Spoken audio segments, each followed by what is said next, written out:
Files discovered in Argentina have revealed the names of 12,000 Nazis, which is not German, it means National Zionism, who lived there in the 1930s, not during the war, 1930s, and many had Swiss bank accounts, researchers say.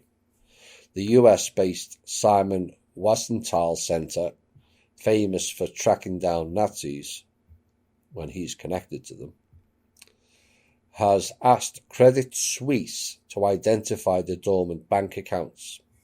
We believe that these long dormant accounts hold monies looted from Jewish victims, the centre says, and the papers were found in a storeroom at a former Nazi headquarters in Buenos Aires.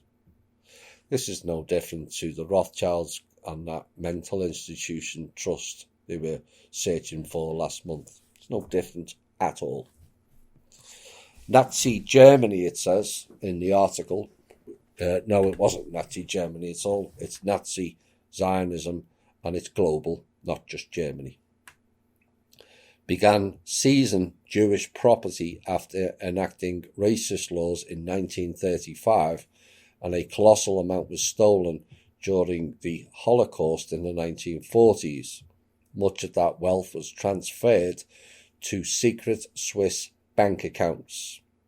Now, in a letter to Credit Suisse Vice President Christian Kung, the Simon Wiesenthal Center says, "We are aware that you already have claimants as alleged heirs of Nazis in the list."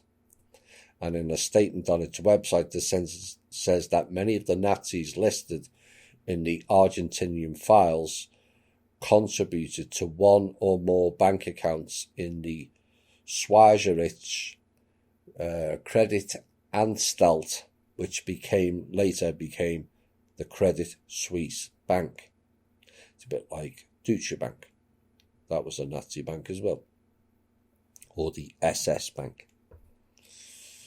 And in 1930 through 1938, Argentina had pro-Nazi military regimes led by President Jose Felix Uriburu, nicknamed Von Pepe. So the world is told that the Nazis was the 1940s. And here we are in Argentina. And where did the Nazis flee after the war, including Hitler? Argentina. It's all there. And also his successor, Agustin Pedro Justo, was also involved in it. Of course he was. So that's the story that the media have put out. What I'm saying is ignore the narrative behind this piece. Why? Because this is faction fighting between the Rothschilds and the Black Sun groups over money they stole off the people. They did. And stole not just from Jewish people either. Oh no. And this is part of the guilt program that has been run on the Western world people for the last 75 years by the likes of Wiesenthal and the other snakes out of New York and Israel Holocaust museums that are siphoning and laundering vast sums of money whilst their own peoples are enduring severe hardship and poverty. Fact.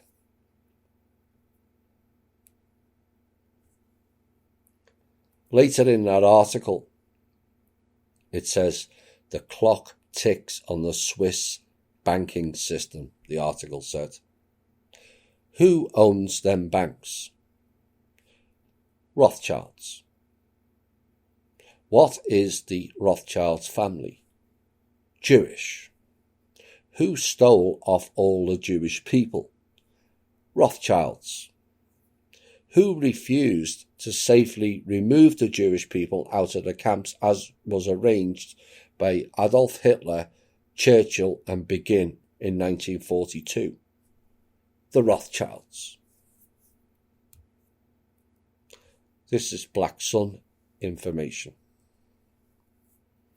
because the Black Sun and the Rothschilds are fighting each other. We're going to get a lot of disclosures out of this. But always remember, the likes of the Westenthal's are putting themselves up as pro-people. No, they're not. Just different part of a bad guy group. Final piece before the music break. Our show warned in January of high-profile firings, and also said the fall or collapse of the old system could happen in February.